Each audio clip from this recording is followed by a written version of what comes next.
Welcome, friends. As we come to the to the end of this 3-day event here, we close this session with Prashad. I am very happy that I was able to spend these 3 days with you, and I hope that you found this 3 days event useful in your spiritual journey. Those of you who felt it was useful, please raise your hands. That's a very good response. Thank you very much. Those who felt it was waste of time, I know you won't raise your hands. You're looking at the people next to you.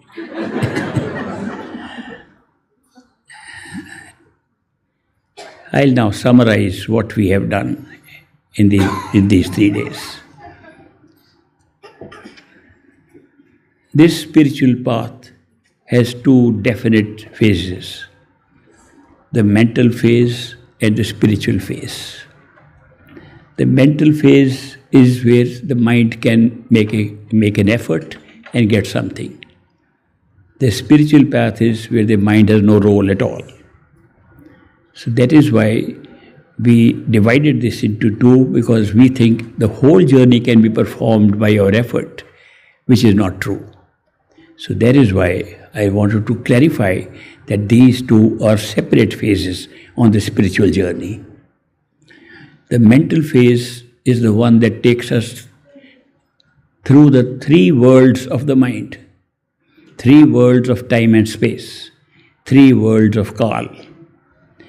Those 3 worlds are the physical plane, the astral plane, and the causal plane. These 3 worlds are governed by the laws of time and space. The spiritual journey starts from above, where we discover that we are not the mind, not the body, not our perceptions using senses, but we are life itself, we are consciousness itself, we are soul. This discovery we make after we cross these 3 regions of the mind. The soul then starts its real spiritual journey, and that is according to Great Master. He used to say, my path starts from Par Brahm and in Sachkhand. My path starts from where you discover the soul and how the soul merges in its totality. That's the spiritual path. The spiritual path is not available very easily because there are not too many seekers of that spiritual path. Most of us have our desire, and which they also call seeking. They mix up desire and seeking as if it is for things within these 3 worlds. If the mind is satisfied, we think we have achieved our goal of spiritual journey. So most people work with the mind, and most people have desire and seeking of the mind. Therefore, the spiritual journey is open to very few who come to seek only the highest truth and nothing but the highest truth. Where is the origin of everything? Where is our true home to which we eternally belong? That is where the spiritual journey takes us. And that spiritual journey is in the hands of a perfect living master, a human being who comes exactly like us, at the same level as us, lives his life like us, but his awareness extends to all these regions at the same time. So that when he is amongst us, he is able to guide us through every region with which he is familiar 24/7. A perfect living master is not one who has had experiences of spiritual journeys earlier and is now sharing with us. A perfect living master is having that experience of all levels at the same time, all the time. That is why such a human being is very different from other human beings. Even the great disciples of masters, they go to higher regions stage by stage, step by step, region by region. But the perfect living master is aware of all regions at all times. That is why when he talks to us, gives his discourse to us, He talks direct from what he is experiencing at that moment. Not that he has to remember what he has to tell, not that he has to prepare for what he has to tell, but he tells directly from what he is knowing at that time. This is available to that perfect living master 24/7, and that is the main difference between us and a perfect living master. Otherwise, there is no difference. A perfect living master is not different in his karma. He is just one human being with an existing karma, with existing sinchit karma, existing future karma, all that is intact. But because his awareness can rise above the mental states, therefore he is not affected by that. Any disciple of his who also rises above the mind is also not affected by the karmic pattern at all, because the karmic pattern is for the body and the mind and the senses, and not for the soul. And that is why the perfect living master lives his life according to the karmic pattern with which his body is born. Karma is necessary for a body to survive. Therefore, there is no difference in the pattern of karma that a perfect living master has and we have. Such a being, such a person, such a human being comes into our life when we are seeking the highest truth and are ready for it. Now, what does it mean by being ready for it? Ready means we have had enough of this world. If we think we need more, we are not ready yet. Then we should enjoy this world more. Only when a time comes when we think this is not our place, we have had enough of it, we want to go back to our true home, that kind of seeking arises, for which a perfect living master appears in our life. When he appears in our life, he appears just like an ordinary person. And his experience is so vast that he answers our questions. He is able to tell us things which we have never heard of. He is able to explain things both temporal and spiritual. And he does not have to prepare for that. And that is one of the signs. And he speaks with authority about what he knows. He does not speak with maybes and perhapses. You will notice that in the discourses of perfect living masters, there is no perhaps or maybe. It's always a certainty, because there is no doubt in what he's saying. It's a sense of certainty. Same certainty comes to his disciples, who reach a state where they can cross the mind. Mind alone creates doubt, and doubt creates fear. So we are governed by our minds, therefore we have doubts, therefore we have fears. And when you rise above the mind, both doubts and fear disappear completely. Your life becomes fearless and completely free of doubt. So this is a great promise that if somebody is seeking the highest, he can get it in a human form. While here, the desire and seeking inside, which is intuitive, it does not come from thinking. The seeking of truth, of the ultimate home, is not coming from the mind, it's coming from the soul.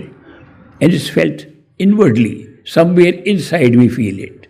Just like when we come across this perfect living master, the love we feel coming from him and our love for him is also coming from some place, not our thoughts, but from somewhere inside us. Where is that inside us? It's coming from the soul, and not from the other apparatus around it, not from mind, senses or body.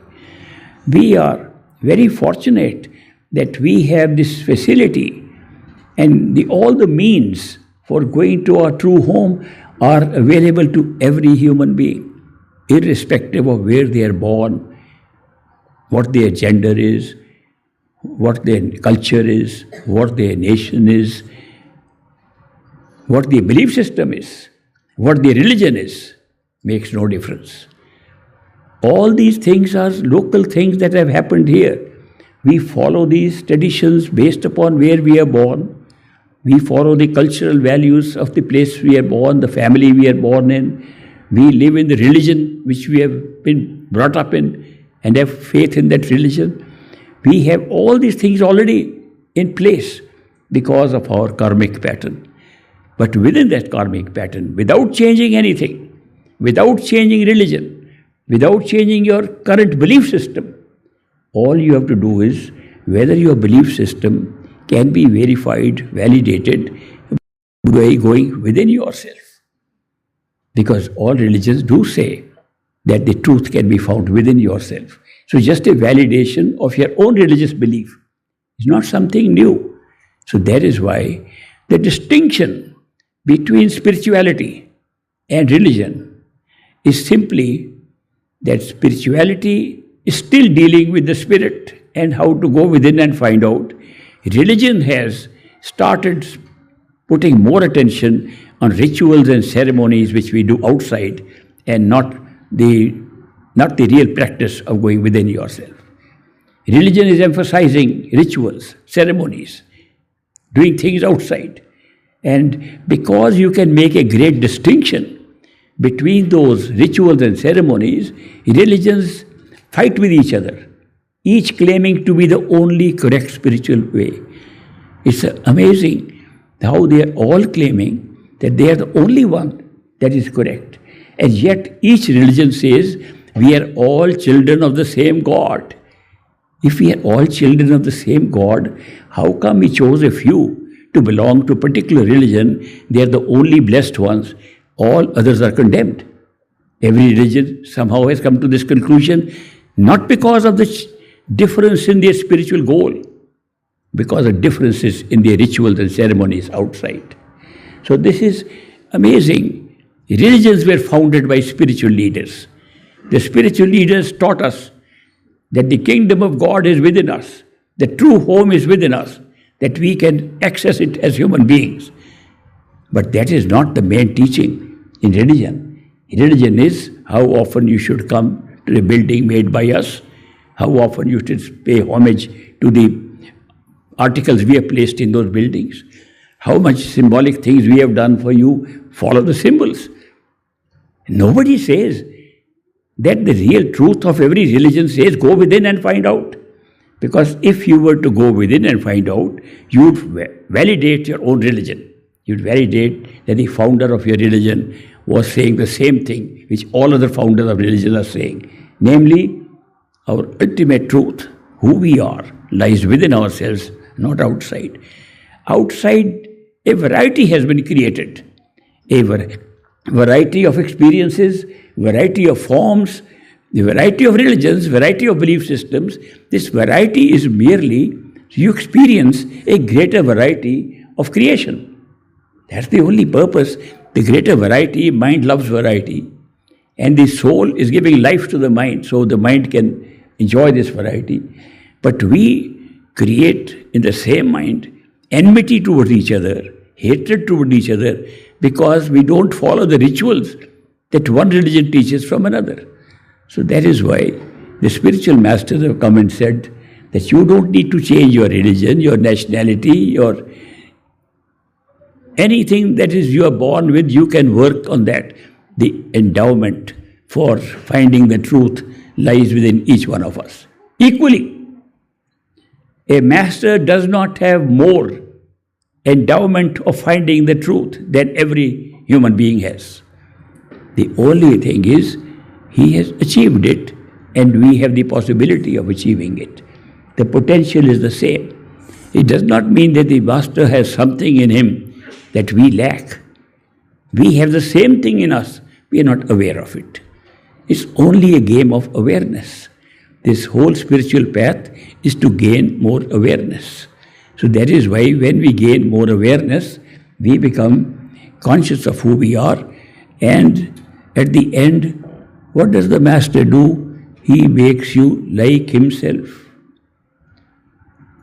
When a master initiates a seeker and says, I accept you, that means you are one of those marked souls for whom I came here. When he does that, after that, his job is to make the disciple exactly with the same awareness Master has, not less. He doesn't say, I'll improve your life. He doesn't say, I'll help you with this thing. He makes you like himself. In Great Master's time, he used to give an example that there is a philosopher's stone. If it touches iron, it becomes gold. But the master is not like that philosopher's stone. When it touches iron, it makes it into philosopher's stone. Makes it like itself. So that's a great promise. That is something so unique. It's not trying to help us do something which we just need help with. His role for all initiates that he has initiated is to make them like himself. And he achieved this goal without fail in every case. It may take time because our karmic pattern determines events of our life, including the event of meeting a master, including the event of getting initiated, including the event of going within, including the event of reaching our true home. All these events are spread out in time because everything here in this creation is spread out in time. Therefore, it can take 1 year, 10 years, 20 years, 1 lifetime, 2 lifetimes, 4 lifetimes. 4 lifetimes looks very long to us. It looks incredible. We don't even know if there will be another lifetime. But when you have that vision from the causal plane, you will see that all lifetimes are one series happening one after the other. It's just like day and night happening here. Again, next day we have day and night. Similarly, lives are coming like that. Lifetimes are coming one after the other. And from that point of view, you can see a million lives. Some you have lived and some you have not. Now, how does that happen? That there can be your lifetimes which you have never lived. That is because when the soul, which is in a timeless state, first comes, because when I say first, it has to be first because of the time in which we are getting. At what time does the soul come into this universe? Does it come when the creation starts? Or does it come anywhere in the middle? The soul can come anytime. So therefore, when a soul enters first time, it has no karma. The karma is still to be created. Then where does karma come from? This is an event that takes place in the causal plane before the soul ever gets into the astral or physical plane. At the causal plane, we generate destinies. We generate what they call pralabdha, or the future life of a particular person. So we pick up the one life. We pick up one life at the causal plane as our destiny. I sometimes compare them with DVDs that we pick up, because that can be played. It also is in one compact place, then it can be played, it takes time. Similarly, we pick up one life. The soul picks up. It's a wonderful free will choice of the soul, not mind. And when the soul picks up one destiny for experience, just for fun, let me pick up this one, or let me pick up that one. The number of combinations that you can have of karmic patterns is unlimited. So huge choice. So you look at the huge choice, you say that looks like a good one. And there are many considerations at that time why you choose a particular one. Because you have picked up a mind which can then differentiate between what you think is good or not good. This differentiation comes only when you have picked up a mind first at the top of the causal plane, and then you choose your destiny. At that time, the mind can distinguish between what it feels is good, what feels is not so good, and this is not felt by the soul. For soul, everything is good, always. Soul considers everything is good as an experience, as something wonderful to see. There's no good or bad for the soul. For the mind it is. Therefore, the mind is helping the soul to pick up a destiny of ours, and when it picks up a destiny, then we want to play it. The destiny means a human life which cannot be created without karma. Therefore, that DVD contains a past life in order to create the current life. Any life you pick up there has already got a past life, which you never lived. You come for the current life which you picked up, and when you come with the current life that you pick up, you have a past life, a notional past life, which has the events created to create the event you picked up. You haven't lived that, but it becomes your past life when you come here first time. So therefore, the rule is not broken, that you cannot have a body, cannot have a physical being without a past life karma. Therefore, the karma is placed as part of the DVD, that this is your past life, now it will give you this.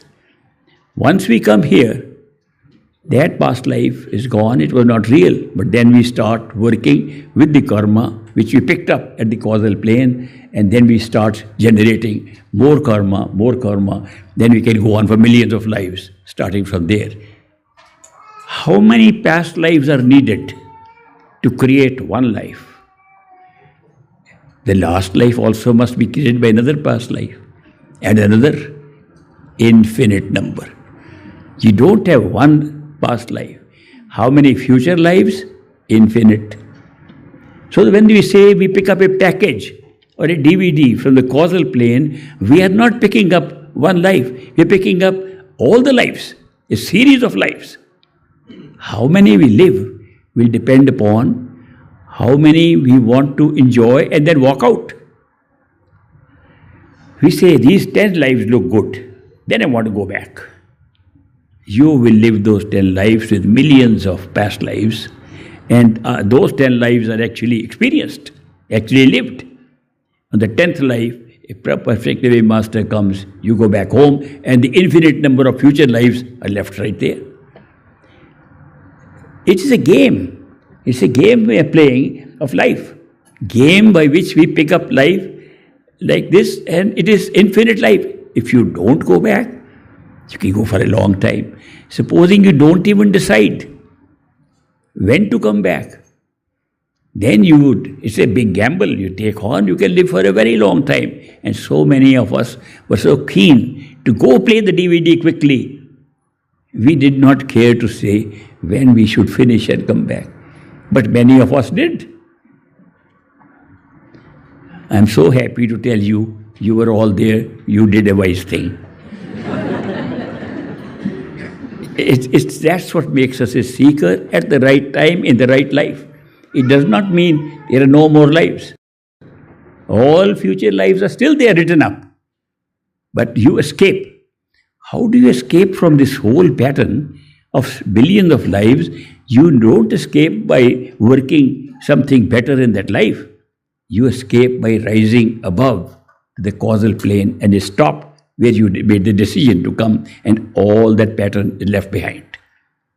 This whole physical life, the astral life, sensory perceptions which create all this experience of ours, these are all left behind when we rise above the mind. And when we are in the state of spiritual being as a soul, then we realize, oh, that was a good game we played, maybe one more chance.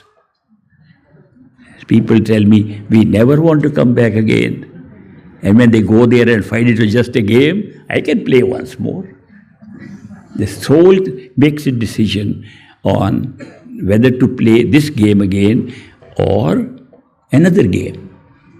This is not the only part of creation. This is a very small part of creation.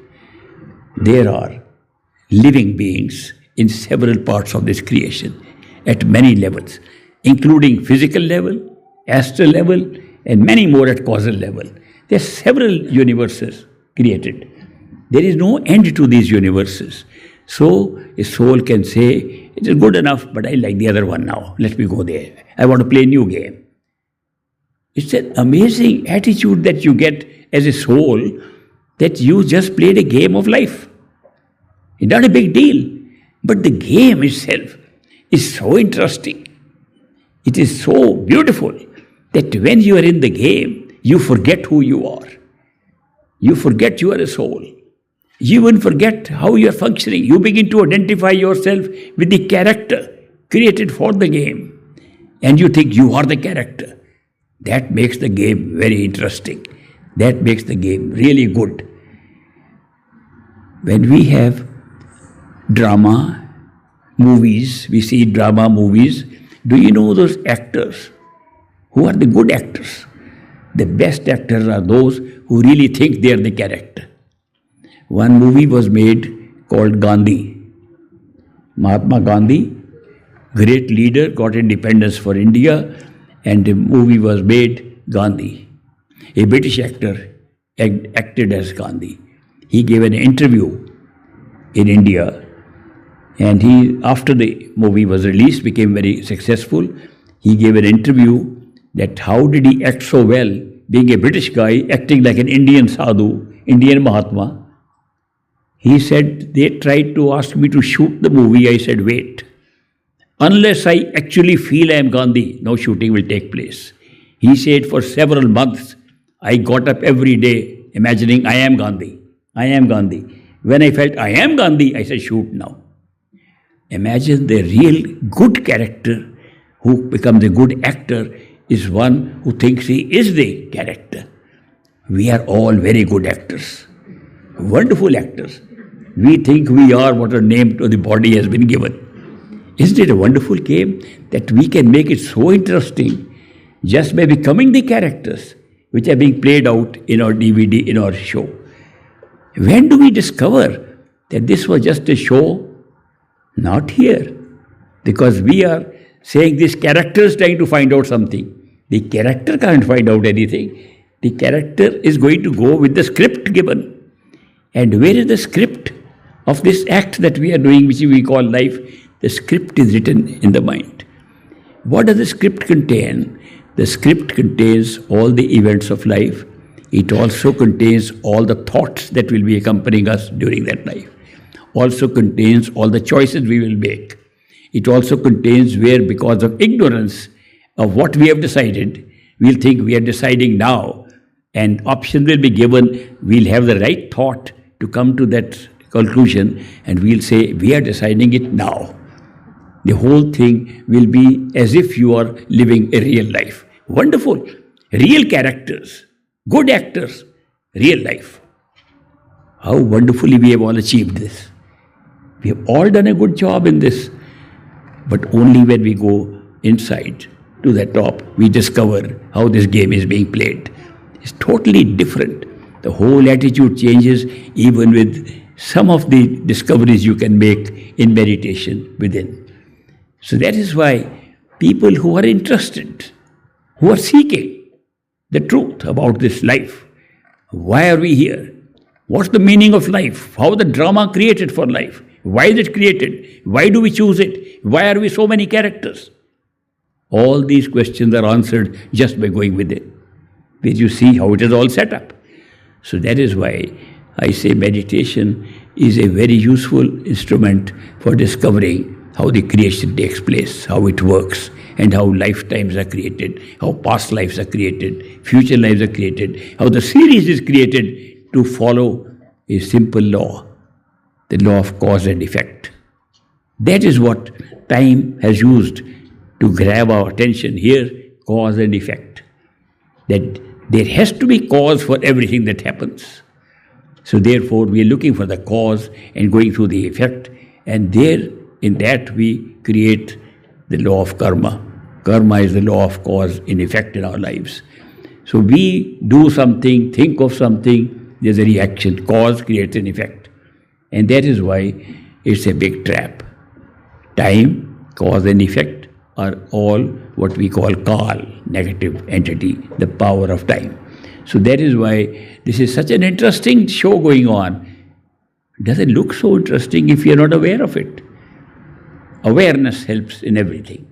Have the highest awareness, everything becomes a show. Without effort. It's not that you try to pretend to see it as a show. You see it as a show. It's being set up like that. But all we have done, we see shows outside also. We see movies. Let me take example.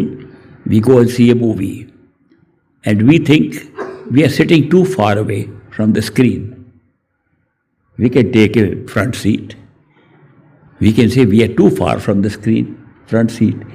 We can go, and when we come to the stage, We can't see the screen too well. You say, let's get into the head of one of these actors acting on the screen. As you get into the head of that, then you start seeing everything from there. Very clear. Much better than from the audience. Much better than the front seat. That's all we have done to create this scene here. We have just picked up one character and sat in the head of that character and watching the show that close. This is going on. We are sitting in the head of a character to whom a name has been given, name of the body, to whom a life has been given, whom a character has been given, whom a script has been given, whose destiny has been given. And we are just sitting in one of them and enjoying ourselves. Not really. Not really. It depends. Now, we think our joy will come if the character has joy. That's not the script. The script gives both joy and sorrow, gives both happiness and sadness to that character. And we suffer along with it. Oh, I am sad. Why are you sad? Watch the character. When people say, how can we watch the character? We feel sad at our own state. I say, that's not your state. That's the state of the character in whose head you are sitting. Put yourself, even temporarily, in the head. Say, I am sitting in the head and following a show. And this is a first character is in whose head you are sitting. All the others are second characters. If you look at it like that, it immediately becomes the show. Don't have to go to the causal plane. That is a good tip the masters tell us. That to live life better than we are living, always do meditation at third eye center and gradually begin to live a life that you are living it from third eye center. Then you will know this body of yours is just a character. So it makes a big change in life, it makes automatically. So this is something that comes through meditation. So what we did in the mental phase helps us a lot. It helps us to discover how this universe is created. It helps us to understand how life is created. It helps us to understand why the life is a sort of a drama and why it's created in a certain way, what kind of scripts have been made, and how we find a perfect living master by a choice we made in the series of lives that we picked up at the causal plane. All this can be revealed to us in the three worlds of the mind. The spiritual path, of course, we have nothing to do with it except seek. Seeking is all we can do, not seeking with your thoughts. Seeking with your intuition, with your soul. Some people call it heart. Some people, instead of using soul and mind, use heart and head. That head is the mind and heart is the soul. So, because some yogic exercises put emphasis on the heart chakra in our 6 chakras, therefore many have started calling it heart and head. It only means soul, intuitive self, self of feelings, and the self of reasoning or thinking. So when you have this feeling coming from the heart, from the soul, that you want to go out, mind is saying, enjoy here. And the soul is saying, no, I've had enough of it. And that is a good sign of readiness to go beyond the mind. So when that kind of feeling comes, a perfect living master, by coincidences, by chance, strangely appears in our life. And if we were to look back 5 years earlier than the meeting with a perfect living master, we cannot ever imagine that we would meet one. And yet, when he appears, it looks like just a normal course of events. Such are the coincidences that happen that bring a perfect living master into our life. When he comes, he picks us up. We are pulled by his love. We feel something instantly. There is something going on here. And as our mind creates doubt and fear, and then the soul's pull becomes bigger, the mind is overridden by the soul's love, by the master's love, and we are accepted by the master. And thereafter, the whole job is of the master to take us back to a true home. Our mind doesn't believe it. The mind says, how can poor master do this? I was very surprised first time I came to this country, United States, and I met some seekers, initiates of different masters here. When I got a chance to talk to them, and I said, I have a deal with the master who can give anything. They said, what unfair person you are to put that burden on a poor man. I said, who are you calling poor man? The man who knows the whole universe is one with the creator of the universe. You're calling him a poor man? How can you put that burden on him of your responsibility? You should take responsibility. That's how the mind functions. The mind separates. The mind does not like oneness. The mind likes manyness all the time. The mind likes to divide. The mind's method is to divide and find out. So that is why they do not understand who a perfect living master is, and the mind still argues. Even after initiation, even after the master has told the soul is satisfied, the mind is not. The mind says, then what am I supposed to do? Mind can't be idle. The mind says, what should I do now? Masters have a ready answer. A good one, meditate.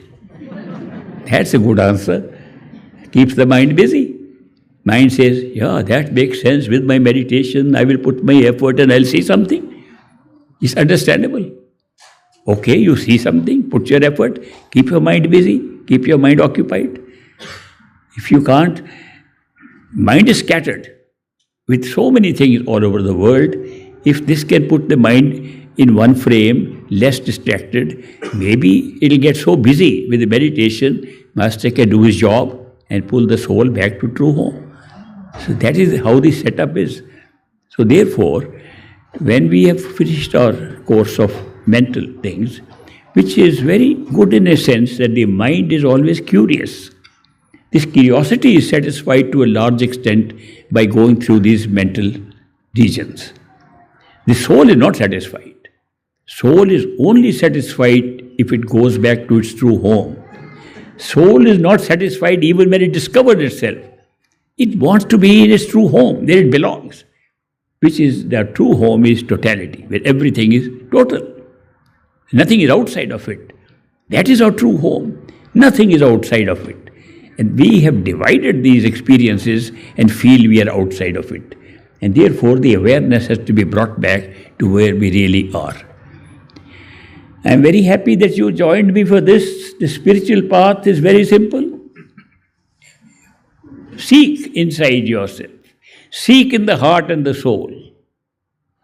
A perfect living master will certainly appear in your life at the right time. When you are ready. When you are ready, he will accept you, and that acceptance is called initiation. By the way, some people think initiation means how the master teaches us how to meditate. That's not initiation at all. Initiation is a master accepting the soul. Now I have accepted you, I am going to take you back home. Period. Initiation does not mean teaching meditation. Meditation can be learned from anywhere, including books, including some video talks on YouTube. So these are not something so great to learn how to meditate. There's so much literature available on it in different forms. Initiation is a bond of friendship between the soul of the master in the physical plane and the soul of the disciple, the physical plane, joining hands, go back home together. The master is already there, and the soul travels in a wonderful way along with the master there. This journey is different from other journeys. Here, except for reaching one stage, just the inner seat from where we start, the journey is not performed alone by us. It's with the master. The master who initiates us manifests himself at the time of initiation. So any time we have the capability of going within, he's there. Therefore, you are able to see the master inside, and the master after that to all higher journey, all higher levels of consciousness is always with you. So this is therefore not a journey alone. You are journeying with your best friend. Why do I call him best friend? Because once a master says, you are my friend, I can guarantee he will be your friend forever. No matter what. No matter what happens. If once a perfect living master says to somebody, I am your friend, he is a friend forever. So that is why it's not ordinary friendship which can break. This is unbroken, infinite friendship that never ends. Looks simple statement in a physical plane, I am your friend. Where do we really find what it meant? When you go in. There you find he was really always with us. Therefore, this journey is different. But it is like saying, come to that meeting point, we'll go together. There's a reason for that. They used to give example, great master used to say, I am waiting at the railroad station. Come and join me, I've got the tickets for the train. So we have difficulty reaching the railroad station. Later some others began to say airport. We are going to fly from the airport. Master is holding the tickets. He says, reach the airport and we'll fly together. The flight is a long flight. Airport is not that far. You'll be able to go. And we are struggling. Will he really be there or not? Can we be sure or not? And those mind doubts are creating a problem for us to reach the airport or to reach the third eye center in the top of the sky where you see the master. So the reason why this has been introduced is because if it was made obvious here and a perfect living master appears here, most of the world will flock to him and go back home if they can see right here what is there. Therefore, perfect living master does hide in the very first step behind our eyes at the airport from where we take the flight. So our job, he gives meditation, all that is just to reach the airport. Our responsibility, if we think we have a mental responsibility to reach somewhere, is to the airport. Our meditation is intended only to reach there. After that, you can leave it to the friend to take you back home. It's that simple. So all that we have been talking in the last 3 days is how to reach the airport. That's the main thing. The rest is very easy. If somebody else who has already flown millions of times on that route is there waiting for us with tickets, we fly with that person. So this is exactly the role of a perfect living master. It's a perfect living master takes you to various levels of awareness. And those levels of awareness can hold you back because of distractions, the way the worldly physical distractions hold us back. That's also good to remember, that the perfect living master says, let's go back. And we say, I love this, I've never seen this beautiful astral plane. I didn't know that galaxy existed with similar beings like us. I want to spend some time there. Master, okay, have a good time. And when you're ready, we'll go. We are already on the journey. I won't send you back, but enjoy what you have.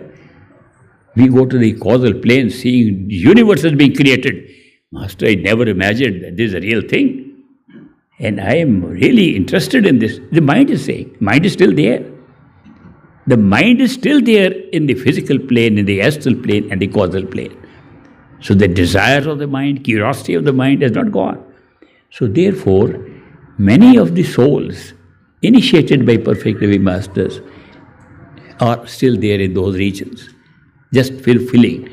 Some say, Master, please, we don't want to see anything. We had enough of all experiences. We don't care for astral plane, causal plane. Master says, come with me, hold my hand. I'll put a eye shade on you. I'll put a bandage on your eyes so you can't see, and let's fly. You fly ignorant, where is the astral plane, where is the causal plane? And he says, open your eyes, you're the soul. That also happens. It depends so much on the type of seeking we have, the type of interest we have developed during our lives here, and how much we are interested in sightseeing. Now, a lot of people want to go the scenic route, and say people want to go straight home. Both are possible. And so much depends on our seeking. So I am very happy to share all these things with you, and I have summarized that these are the steps we take. First step, must settle yourself. Feel you are sitting in the head, not on the chair, not on the ground. You are sitting in the head. Make your chair, make your mat, wherever you want to sit, make your carpet inside by imagination. Make it as beautiful as you can, so it's not an ugly place to go to. It's beautiful, it attracts you. The way you beautify things outside, beautify that place inside. Sit in the middle, enjoying that scene which you just created with your own imagination, and do everything as if you're doing it in that chamber. Around you, the space is around you. That space, by the way, is not that small as the head. You must have felt when you sit there's plenty of space to move around, even to go around and look for a window and fly out. That space can expand bigger than the space of this universe. That space which is just, I'm telling, my imagination. When you sit there, that space around you, we make it small to make it like a meditation chamber, like a house top of the house. But it can expand to an unlimited degree, and that can become a sky by itself, the space inside. So if you sit there patiently, don't be in a rush, don't be in a hurry. Do these things stage by stage as you make small progress step by step. You get accustomed to that. Then start your meditation as if you are meditating there, not out here. That's the difference. If you meditate inside, it's a different thing than meditating outside. If you meditate thinking you are sitting on a chair meditating, you don't go anywhere. Attention remains here. I have been to my friends' homes where they told me, we have a very special chair for meditation. You want to see that? I said, I certainly would like to see it. They take me to a special room, a chair covered with nice colorful cloth and, separate from other furniture. And they said, this is where we meditate. I said, let me sit on it and see if I can meditate. So I sit on it. Wow, all my thoughts, beautiful chair, wonderful cover. I can see the color of the cloth that is on the chair. That's all I'm meditating on. Because it's so special. When anything is special, we give more attention to it. So when we make a special chair, we're giving attention to a special chair. If we have a special room, this is my meditation room I have set up. I say, how did you make it a meditation room? I painted with light blue color of love. And I've seen these things. And I put color of love and spiritual color. I said, okay, I'll go and sit in that and enjoy that beautiful blue room of yours. I sit in the middle, all blue room, the lights, blue rooms coming. What else do I get? Colors of what's the outside of me. Just because it's so special. It's specially designed for meditation. So you meditate on the blue color. If you like blue color, please paint the inner wall of your third eye center with blue. If you like a particular kind of chair, imagine that chair right inside and sit on that. This is very important. That should be the starting point of your meditation. Once you settle there, then start the repetition of words of the Simran mantra that's given to control the mind, to empower yourself to remove negativity and to move forward. As you concentrate your attention there, again, be patient. It doesn't happen immediately because the mind will keep on running out. You saw that here in the exercises here. Even with your best effort, with all the imagination, mind was still thinking of outside things. That is what takes time. The distractions we have created ourselves are taking time, and that is why be patient. Gradually it will happen that these things will become more interesting than outside. Inner experience will become more interesting than outside. Then only distractions will end and not take you out. So have patience, a long-term thing. So it's not a short program. So once you have reached that point, then you fly. You fly, you will see Master's face, Master's form at a distance. You say, Master there, he'll come and go. In the beginning, just have glimpses. The beginning, just glimpses of everything. Sometimes you can have a glimpse of higher awareness. You can seep in or peep in to higher awarenesses. And you can see in orange sky, sometimes you can see white light, such a great light which you've never seen before. All those things happen like glimpses, including the master's face. It comes as a glimpse. But once your attention is more on that, the master's face comes closer and becomes steady. You stabilize it. Master not going anywhere. It's our attention. It's our attention that is moving. And that's why we don't get that steady face straight away. It takes time. But once you have the master, talk to him like we talk here. Be friendly. You'll be surprised how quickly that part takes place. That master is your friend with you. You enjoy that so much. Let's do everything together. And after that, everything in the inner worlds is done with master. And master knows everything. The whole route to our true home he knows very well. So it's a very enjoyable trip then back home.